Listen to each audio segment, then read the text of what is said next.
Welcome to the Core Women Podcast, the place for women entrepreneurs, authors, and self-starters looking to build community and gain valuable insights through expert interviews with women at the top of their game. Join your host, podcaster, producer, expert coach, entrepreneur, and author, Dr. Summer Watson, as she aims to inspire and empower you through these candid conversations. Lean in and embrace the journey.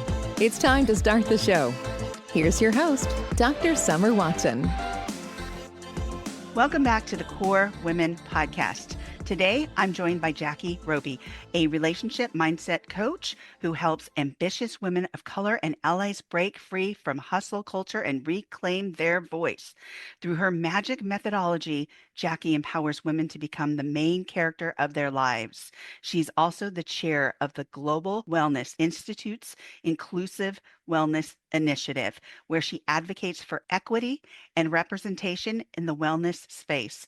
Let's dive right into this powerful conversation. Thank you for joining me, Jackie. Oh, absolutely, Summer. It's a gift to be here. Thank you so much. It is an absolute pleasure. I can't wait to jump right into this. But before we jump into your professional aspects of your life, can you describe your journey in one word to this point? Bumpy. Bumpy. Okay. All right. I love that word. Okay. Why bumpy? Why is that meaningful to you? First of all, I love your laugh and your smiles. I love that you're laughing and smiling with the word bumpy. Thank you. Well, I think it describes the ride itself. There have been highs, there have been lows. This hasn't been a life of smooth sailing. And there's joy in that. There's appreciation in that. There's depth and learning in all of it. And I even thought about bumpy the minute it came out of my mouth in the ways that we tend to describe something negative, but it's not.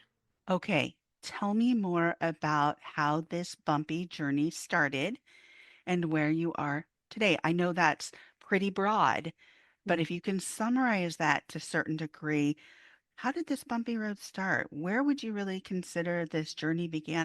And we'll get into the pivotal moments in a little bit. I'm right now sending some love to little me because I feel like it was bumpy for her from the beginning. Tell us more. Well, body image was a thing. I remember picking myself apart as early as 3 years old. Really? Yeah. Where do you think that came from? Well, it was a combination of things. I'd love to give a quick trigger warning. My grandfather molested me starting when I was 3. Okay. And that clearly played a role. There was also a lot of body shaming around me in my family and cultural conditioning, what we see in the media, what was considered beautiful. I'm a Latina and my body shape was not considered beautiful. I thought I was supposed to be rail thin. I was devastated that I didn't have blonde hair and blue eyes. That was beautiful. I was not. And so, yeah, it all contributed to picking myself apart.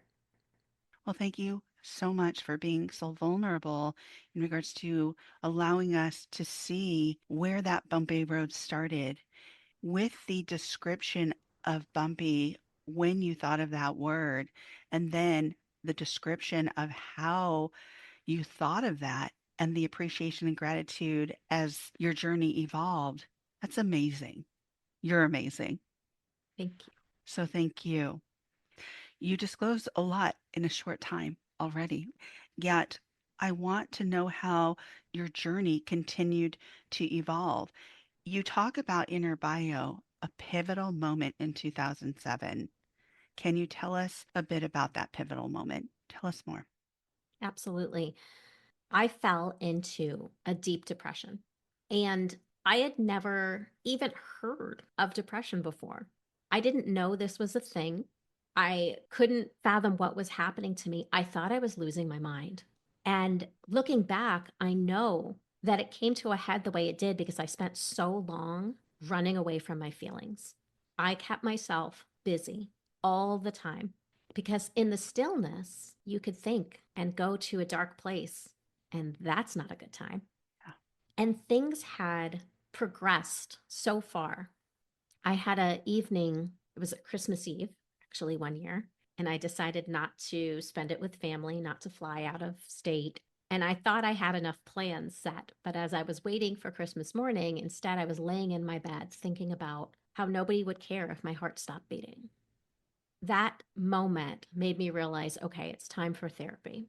And so I asked for help, right? I went in that direction, but I still resisted when I was in there. I didn't fully take the advice. I didn't take medication, which is what I needed.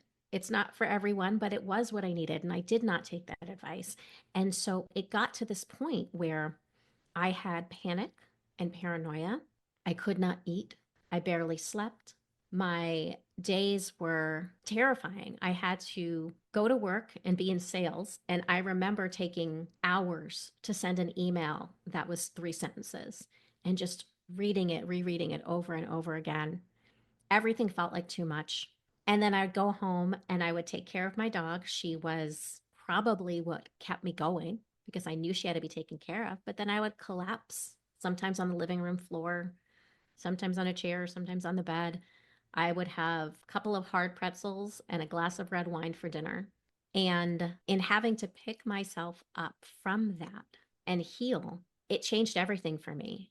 It changed how I look at friendships, what the importance of my professional life looks like, how I value things. I had to learn how to say no, which I did not like doing in social situations, to family, at work. Romance, I figured it out, but not in the rest of life. Saying no's tough, Yeah. especially when what we've learned in regard to culture, conditioning, all these different things about saying yes, and especially about work too. Mhm. When asked, can you do this? Can you do that? Can you do this? And you're thinking, am I going to keep my job? Are they going to keep me if I say no? Or if I keep saying yes, they'll promote me because they'll see what a team player I am. That too. And it almost is as if you don't take care of yourself and all of that when you keep saying yes.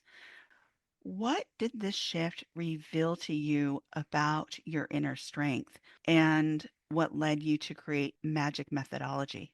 It showed me that I really have the power within me. I have the answers within me. And one of the most important lessons was how strong you have to be to ask for help. Truly. It's a tough thing, especially when you've been going along in life, not asking for help or thinking you can do it on your own, thinking that I'm okay. I can handle this. I can handle that. I can handle all of that, which is coming to me. And sometimes we just can't. And it's okay to ask for help. And yet we condition ourselves to think we can do this on our own. And many times we can't. No, there is the weight of unwritten expectations, Yeah. and it can drown us. That point back in 2007, in all transparency, I called my mom. She flew across the country to help me because I could no longer survive on my own. And she lived with me for a month to help me get settled, get the right medication, cook for me, just allow some ease and simplicity and support till I felt stabilized again. Yeah, that's terrific. To have that someone to be able to help support you through those changes. That's huge. What would you say to somebody who feels so alone, who may not have those resources or that family or those friends to be able to support them? What would you say? Hey, that's the beauty of the way the world has given us access through technology. There is so much support available. We are not meant to do this life alone. And the more complicated it gets, the more, in theory, connected we are, the more alone we feel. I would say not only follow people on social media, look for what serves you. I like to feed my algorithm things that are really good for my mind. Yeah, So think about that and reach out. Ask the questions, ask for help. People who want to help you are waiting. yeah. And I would, if you don't mind me adding, and this might sound very odd, but honestly, if you put your question into Chat GPT and say, where could I find the help? This is what I'm going through. It will come up with a bunch of ideas for you. Mm, I think of it as a consultant. And if I can use it as a consultant for A, B, or C, and even with, hey, can you give me some ideas as to where to turn in relation to A, B, and C? It might not be the absolute answer, but you just never know because if you use it as a consultant, it can help you and direct you in maybe some really positive ways. A great idea. So let's get back to how you started to develop the magic methodology. And what does that mean? Like, tell us more. Well, let me just say we have the opportunity to have an abundant mindset, knowing that things are out there, there's enough for everyone. And how can we tap into that? Yes. But that also comes with mindset shifts. So that is where the magic methodology comes in. This is what I do for myself and for my clients. And it is 5 steps and it starts with mindfulness. It is an incredible tool and it's such a big topic, but the way that I utilize it with my clients is really around sensory aspects. So, using mindfulness as ways to connect to your senses and through specific actions. And maybe it's as simple as 3 deep breaths. And I mean, really good deep breaths, like to the count of 5 in and out. It allows you in the moment to experience calm, to feel a little bit better than you were before, bring you back to equilibrium. But in the long term, it's building new neural pathways because we are programmed, the way our brains are wired has us going towards negative. So this helps us to build long-term shifts towards the positive, towards wisdom, calm, happiness, better productivity, inspiration. And like I said, in the moment, because we all need that quick dopamine hit. And what does it do for me now? Gives us a sense of peace and just allows us to respond to life instead of react to it. I encourage my clients to articulate their feelings. That is the A in magic. This is huge and not articulate in the way of complaining. We know how to vent, we're great at it. You know, the gossip, the vent, the water cooler talk, everybody hates their boss, something, but that's not it. We're not trying to build on the rage and the resentment, we're trying to release it. So, to do that in a way that is actually on your own, it does not involve or need to involve someone else. You know, granted, there's availability during sessions, but this is really about saying, I want to get this out of my head because what happens, and what I can tell you from dealing with depression and anxiety and complex post traumatic stress disorder, is that these thoughts circle our minds and they do no good for us up there. In fact, all they're doing is deepening the neural pathways and that storyline that we're feeding ourselves of negative. But if we get it out, there's part of it. When I say get it out, I mean write it down, type it out, and then throw it out. You don't need it. But it is that process of recognizing it, then it stops spinning. Then you have a chance to create some change moving forward. That's the beginning of how it goes. And what about the G? So the G is gaining insight. Okay. We need to be open to even receive it. So part of the beginning processes help you to get to the point where you're open to receive, to see what are you upset about? What is it that you're thinking? What are those unwritten rules that I mentioned? What's living in your subconscious that's coming to light? And let's examine it a little better. Get curious about it. What is the story that you're telling yourself, or what are you making something mean, a situation mean? Yeah. What intention are you putting to make it meaningful to you? Mm-hmm. Exactly. And exploring that is really interesting. The I and the C, what do they stand for? Integrate new beliefs and choose the life you desire. Mm, the magic method. I absolutely love that. There's so much to this and so much work that would go into this because, as you say, I like to always call it in regards to the neural pathways, you're creating a roadmap. Mm. And that roadmap is something that you will continue to go back to, whether it's that negative storyline, such as, I don't like to fly. Every time I flew, this is what happened, da da da da da. And I've ran into people or know people who've talked about that over and over. And I'm like, if you continue to talk about flying in that way, guess what? You're going to remain in the same space. Mm-hmm. So, how are we going to change that roadmap? How are we going to change that messaging in your brain to divert it to a new storyline? Because, as you said, it gets deeper and deeper and ingrained, and those are the stories we return to. So, how can we make the shift to a new storyline that serves you better. So, your whole process method is fantastic. And I know it's going to help a lot of folks. Now, so many women struggle with what you were talking about earlier, the hustle culture and constantly giving. How do you guide your clients to reclaim their time, freedom, and most importantly, their self worth? We start with that calm. A big part of it is giving themselves permission to take the time to even look within. That's a huge step. Celebrating their wins, all of them. Because as they're giving to other people, they tend to simultaneously be beating themselves up. Finding ways that are achievable and fit into their routine to start to create that change. For example, I have a client who drives her son to school in the morning, picks him up in the afternoon. And in the car, the goal was for her to tell herself 3 things she's grateful for. And on the ride to pick him up in the afternoon, tell herself 3 things she's proud of from that day. And it took this amazing turn because she started off saying things like, I have nothing to be proud of today, to I'm proud of the fact that I made time to have lunch with a new friend. Really recognizing each moment and valuing her in the process. We do a lot of work around self love too. Self love is one of the most uncomfortable things for women, especially women of color. How to receive a compliment, how to give yourself one. That is so true. And what I really liked that you mentioned from the very beginning here regarding the magic methodology is taking the time for oneself to embrace calm. That's tough because maybe many times, as you said, we kept busy because we didn't want to confront A, B, or C, Mhm.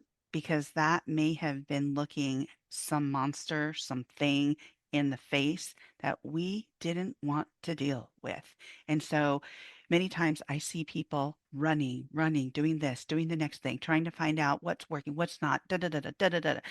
And they don't take the time or even don't know how to stand still, how to remain still, and then embrace that calm. Mhm. What does that even mean? What does that look like? More importantly, what does that feel like? And when you started out saying getting in touch with kind of how you're feeling, those emotions, as a therapist, as somebody who's worked with people for years, and it might sound funny, and even when I lead some academy groups today, I pull out my sheet with all the faces and I'm like, how do you feel? And it's hilarious because people are like, really? Is she serious? Yeah, because a lot of times you don't even know how to name your feelings because we've been told it's okay, that'll go away, it'll be fine, don't worry about it. So we have departed from really identifying how we're feeling and even being able to name that feeling. So Mhm. to get into a space where we can say without regret, without being embarrassed, is to name that feeling and say, I'm feeling tired. I'm feeling overworked. I'm feeling happy. I'm feeling exhausted. I'm feeling a bit anxious. But what does that entail? Because we can break anxiety into a lot of different parts and pieces, right? But just to be able to name that is so important and then recognize what that means in relation to feelings. So the work that you're doing with women of color, is so important. My next question is, as chair of the Inclusive Wellness Initiative, how are you helping the wellness industry move towards true equity and representation? Mm. So, one of the things that we're working on right now is developing a directory for identity based wellness businesses. So that way you can search and find a space of belonging that feels good to you. And there's a lot of intersections that go with it. And I would be very clear it is going to be somewhat of an archaic way of looking at it. However, it is a list and it is going to be a starting place because we have really been in this world where it hasn't felt like wellness is for us. Wellness is a luxury. And from, the woman who's felt like her life fell apart in 2007, it is not. It's a necessity. Every day is an opportunity to work on your mental wellness. And it's different from your mental health. They work well together, but every single day is an opportunity to do that. And there are so many different modalities that are out there, and we want to be able to make sure that we are celebrating also those businesses. That's another thing. We know that we're not coming from a space of generational wealth. And so we might not be the ones that have the money for the advertising who are been called onto the stages. So how can we create a new stage? I love that. We can create new tables. We can create new stages. Because as I was coming up my career path, a lot of times I felt like I needed to adapt to A, B, or C to get invited to the table. It wasn't until I got older that I was like, wait a second, I'm going to make my own table. That's right. It's awesome that you mentioned that, and also that this is a journey of mental wellness and not mental health. Sometimes it's part of the process. The mental health and the mental wellness go together, but I like your focus there as well. There's so much history, so much depth in what you've shared with us today. Thank you for sharing your feelings, sharing your history, being vulnerable, sharing where it started at 3 years old, where these feelings and these ideas and these concepts started formulating for you. And then that time in 2007 where it kind of just was pivotal and it was right in your face. You were no longer able to say, no, I'm going to put it away. I'm going to force it down. It was right there. And it was saying, hey, we're going to confront this now. And thank goodness you recognized that. You took the initiative, even if you were feeling low and depressing at the time, you still recognized that you needed help. And I'm so glad that you were able to reach out and get the help of someone in the community, as well as your mom, as well as a family member. So thank you for this wonderful conversation. As we come to the close of the interview, my last question is, if you could provide one tip to help folks become the main character of their lives, what would that first step be? Mm. Well, after taking 3 deep breaths, look in the mirror and say, I'm worthy of the life I desire, and I'm worthy of investing in myself. We put ourselves last, especially as women of color, Latinas, it's part of our culture. We put ourselves last. So those moments of seeing yourself saying that, hearing your own voice, there's power in that. There's shifts within you, and it'll support your understanding and knowing of your worth, of that you own this moment. This is your one life. So design it how you want it to look. Thank you so much, Jackie, for joining me on the Core Women podcast today. Thank you for having me. This has been such a beautiful conversation that I could talk to you for hours. Oh, thank you so much. I could talk to you for hours too. This was just fantastic. Thank you for sharing all that you have. You can follow Jackie Roby on LinkedIn and on Instagram at Inspired Journey Consulting and YouTube at Inspired Journey Presents and at inspiredjourneyconsulting.com. Thank you for joining us on the Core Women podcast with Dr. Summer Watson. We're so glad you're here and would love to connect more with you. Find us on Instagram, Facebook, and YouTube at Core Women and on Twitter at Core Women 1. For more about Core Women and Dr. Watson, visit corewomen.com. Want more support and resources for amazing women like you? Great! Join Dr. Watson and Jen Fontanilla at the Life, Love, and Money Collective, a Core Women production that aids in understanding the key traits that might be getting in the way of living a life that you are absolutely passionate about. Connect with Summer and Jen and find out more at thelifeloveandmoney.com.